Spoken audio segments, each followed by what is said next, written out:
we knew the exact tone that we wanted it to be. And Carl Reiner said to me, he said, you can establish the tone of the movie in the first 2 minutes, and you can tell the audience what the rules are and how far you're willing to go. And that's why the opening scene of The Jerk is ridiculous. To the world, Steve Martin is comedy incarnate, the banjo-picking, joke-slinging genius who defined a generation of laughs. But behind the smile, behind the Hollywood charm, Steve Martin remembers every betrayal. He's worked with the best. He's also worked with the worst. And now, after decades in the business, he's finally telling the truth. These are the 6 co-stars Steve Martin says weren't just difficult, but nearly unbearable. In the beginning, Steve Martin approached Hollywood with the same wide-eyed optimism he brought to the stage. A place of possibility, of genius, of eccentricity that, to him, felt like home. He was a comic philosopher, a magician of absurdity, a man who could wear a white suit, juggle logic, and charm millions without ever saying a dirty word. But fame has a way of rearranging expectations. When Steve transitioned from stand-up and sketch into the high-stakes, ego-heavy world of film, he quickly learned that not everyone behind the scenes shared his sense of collaboration, humility, or humor. Some co-stars, though adored by the public, made the work nearly unbearable. And as Steve once confessed in an unguarded interview, sometimes the most exhausting part of a movie wasn't the acting, it was surviving the personalities. One of his earliest wake-up calls came during the filming of All of Me, 1984, a project that became both a comedic triumph and a personal trial. While audiences laughed at the body swap antics, Steve was quietly battling behind the scenes with a co-star whose energy was far from funny. Lily Tomlin, brilliant and groundbreaking in her own right, clashed with Martin in ways that went beyond creative disagreements. According to crew accounts and later remarks from both actors, the tension between them was electric, but not the good kind. Steve, methodical and deeply invested in preparation, was frequently frustrated by Tomlin's spontaneous, sometimes confrontational approach to rehearsal. She in turn felt Steve was too controlling, too rigid, too precise. The result? A chemistry that sizzled on screen but nearly combusted off it. Steve later admitted that he often left the set mentally exhausted, sometimes even questioning whether the project was worth the daily friction, and yet he never lashed out publicly, never aired grievances in real time.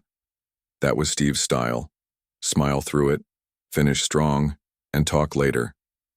But the Lily Tomlin experience left a mark. It taught him that even comedic brilliance could come wrapped in hostility. Then there was a lesser-known project in the late 80s where Steve worked alongside a TV-turned-film actor whose ego dwarfed his talent. Though the film was largely forgotten, the experience wasn't.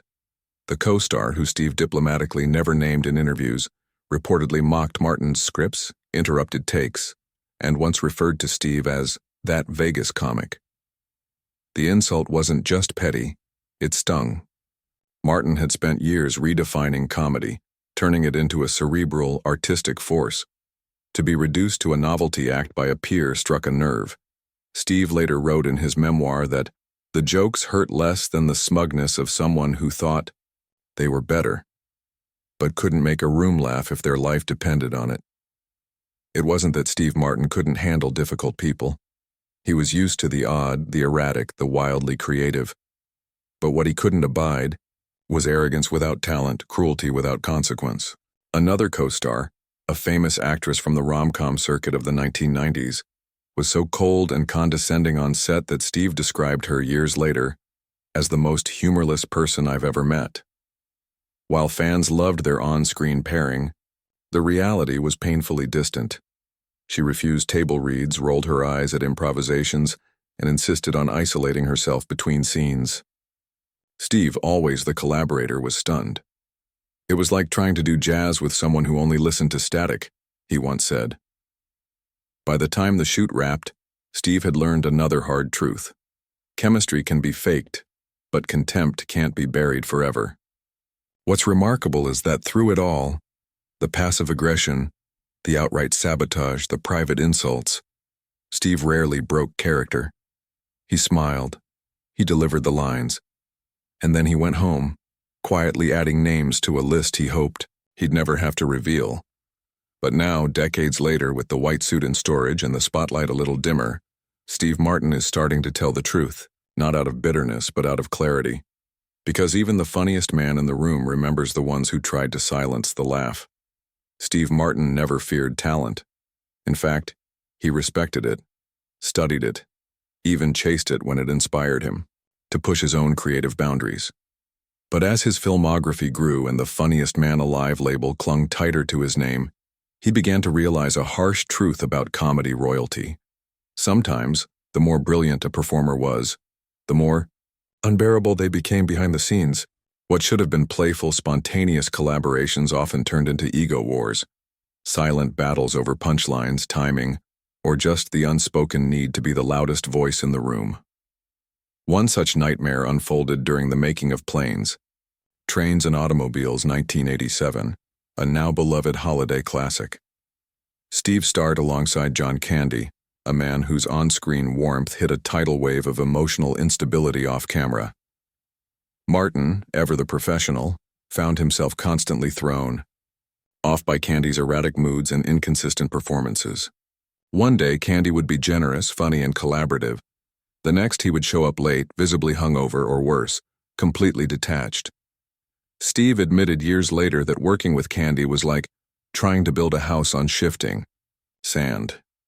What made it more painful was that he liked Candy. He rooted for him.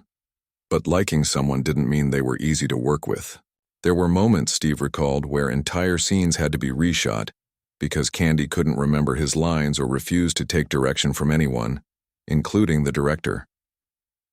Yet Martin, bound by studio contracts and the quiet desperation to hold the film together, swallowed his frustration. The end result was a classic, but the process was pure chaos. Then came another chapter, one Steve still winces at. A failed buddy comedy pairing with a legendary comic actor who had already won an Oscar by the time they met. To the public, it was a dream team. To Martin, it was a masterclass in manipulation. The co-star, known for his offbeat improvisation and wild unpredictability, constantly hijacked scenes, rewrote dialogue behind the director's back, and turned every rehearsal into a personal showcase. Steve, who thrived on structure and timing, felt like he was performing inside someone else's circus.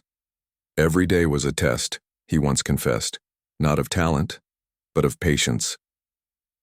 It wasn't that this actor lacked brilliance, far from it. He was magnetic on camera. But behind the scenes, he demanded loyalty, obedience, and total surrender to his vision of comedy. Any resistance was met with passive-aggressive jabs, whispered critiques to the crew, and calculated attempts to undermine Martin's role in the film.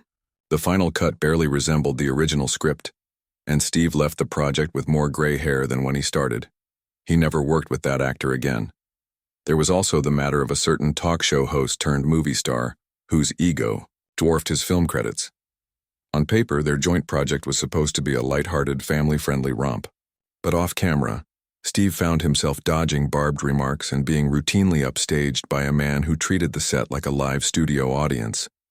Martin, who believed in ensemble comedy, where the joke was shared, not stolen, grew exhausted by the daily performance that had nothing to do with the script. The co-star would change lines mid-take, shout punchlines louder than necessary, and deliver sly digs between takes about Martin's white bread brand of humor. It was draining. Working with him was like being trapped in a never-ending monologue, Steve later joked, though behind the humor was real resentment. And still, through all these experiences, Martin never exploded, never humiliated anyone publicly. That wasn't his way. Instead, he internalized the chaos, used it as fuel for sharper writing, cleaner jokes, and a deeper understanding of what not to become. These were lessons in humility, disguised as partnerships. What made these encounters worse was the public, illusion. The fans who saw blooper reels and press junkets and believed everyone got along like lifelong friends. Steve knew the truth was rarely so glossy. Comedy, he once said, is a team sport. But some players are only out for themselves. And for Steve Martin, who built his empire on self-awareness and subtlety, that kind of selfishness wasn't just irritating, it was unforgivable. Off camera, Hollywood friendships often dissolve, into awkward silences and carefully worded interviews. And Steve Martin, for all his charm and intellect, knows the sting of betrayal better than most. Unlike the comedians who wore their feuds like badges of honor, Steve played the long game. Polite in public, patient in press tours, and brutally honest in the quiet corners of his own memory. Some of his most painful experiences came not from shouting matches or direct insults, but from the slow realization that the smiles on set were masks, and the people he once admired were simply pretending to care. One of the most unexpected rifts began on the set of a popular ensemble film, where Steve was cast alongside a celebrated comedic actor whose star had risen almost overnight. At first, Steve welcomed the newcomer with generosity, even offering to help him finesse scenes and rewrite dialogue to suit his strengths. But as production rolled on, it became clear the actor had little interest in collaboration. He wanted dominance. Crew members noticed the shift early. The co-star began conveniently forgetting to mention Steve in interviews, repositioning scenes to give himself better camera angles, and quietly complaining to producers that Martin was too old school. Steve, always attuned to energy, felt the cold front growing but didn't retaliate. He just withdrew. By the end of the shoot, the two men barely spoke, and when Steve watched the final cut, he realized entire comedic beats he'd written had been edited out or reshot without him. It was a gut punch, not because his ego needed validation, but because trust had been broken. Another betrayal came from someone Steve had once considered a close friend, a veteran actor and former collaborator who, years after they'd worked together, began making sarcastic remarks about Martin in interviews. At first, Steve assumed it was in jest. After all, sarcasm was their shared language. But when the comments turned cutting, mocking Martin's style, his politics, even his aging appearance, it became clear that bitterness had taken root. The two had never fought, never fallen out, at least not openly. Yet here was a man Steve had dined with, laughed with, written scenes for, now using his name as a punchline. Steve never responded publicly. He simply closed the door, quietly, vowing never to share a stage or screen with that man again. Not every ending needs an announcement, he later said. Sometimes you just know you're done. Then there was the co-star whose betrayal didn't come in jabs or jokes, but in silence. During a film that took Martin overseas, he formed what he believed was a strong camaraderie with one of the leading actors, a respected award-winning performer who praised Steve's writing, shared stories over wine, and even hinted at future collaborations. But after the premiere, when the film underperformed and critics targeted the tonal imbalance, that same co-star vanished. Calls went unanswered, interview mentions dried up, and when asked about the film later, the actor deflected blame entirely, subtly implying the script, Steve's script, had been the problem all along. Martin was stunned. "We were partners," he told a close friend, "and he left me holding the blame like a stage prop." It wasn't anger that followed. It was disappointment. Over time, Steve began to see a pattern in his most toxic working relationships. The most difficult co-stars weren't always explosive. They were the ones who smiled through their sabotage, the ones who praised you in the morning and pushed you out of the spotlight by afternoon. They didn't argue, they erased. And in a town obsessed with reinvention, it was easy to pretend the past didn't exist, as long as you were willing to bury the bodies of collaboration. Steve Martin, who spent decades mastering the art of timing, learned another truth. In Hollywood, betrayal isn't a climax. It's a slow burn. And sometimes it takes years before you realize who really had your back, and who was just borrowing your shadow until their own spotlight arrived. There comes a point in every artist's life, especially in Hollywood, when they must decide what price they're willing to pay to keep playing the game. For Steve Martin, that reckoning didn't come with a scandal or a tabloid headline. It came slowly, almost quietly, like the fading of applause after a standing ovation. Over time, the comedy icon who once dominated stages and screens began to withdraw. Not because he lost his talent or audience, but because he was simply tired of pretending that everything behind the scenes was as joyful as it looked in front of the camera. The final straw, according to insiders close to him, came during a star-studded production in the mid-2000s, when Steve was paired with a younger comedic actor who had become a media darling almost overnight. The project was supposed to be a light-hearted comedy, a passing of the torch, but Steve immediately sensed the undercurrent. This wasn't collaboration, it was competition masquerading as charm. The co-star, arrogant in his youth and inflated by press praise, regularly dismissed Steve's notes, openly mocked his timing during rehearsals, and pushed for last-minute rewrites that sidelined Martin's character entirely. One day, in front of the director and full crew, the actor joked, "Let the old guy have a line or two, it's his farewell tour, right?" The room laughed uncomfortably. Steve didn't. That moment, more than any fight or disagreement, sealed it for him. It wasn't just disrespectful, it was dismissive. Steve Martin, a man who had spent decades earning his stripes, suddenly realized that his name no longer earned the same reverence in rooms dominated by ego and youth. And more importantly, he realized he no longer wanted it to.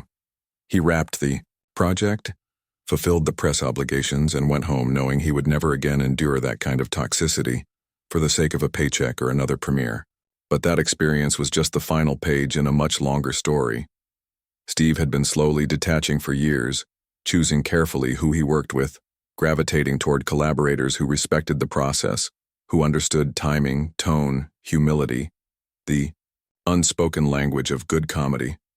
It's why his later work leaned heavily on close creative partners like Martin Short, with whom he shared not just laughter, but mutual respect. "With Marty," Steve once said, "you feel safe. And in this business, that's rarer than people think."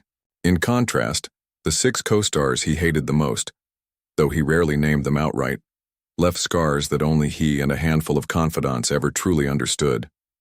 Some caused chaos. Others sowed quiet discontent. A few simply used him as a stepping stone. But they all taught him one thing. Not everyone in Hollywood is here to make something great. Some are just here to be seen. And Steve Martin, who spent his life crafting joy from chaos, who elevated absurdity into high art, who mastered the rhythm of a punchline better than almost anyone alive, decided he didn't want to be part of that scene anymore. Not like that. Not with them. So he walked away. Not from comedy, but from the circus that surrounded it.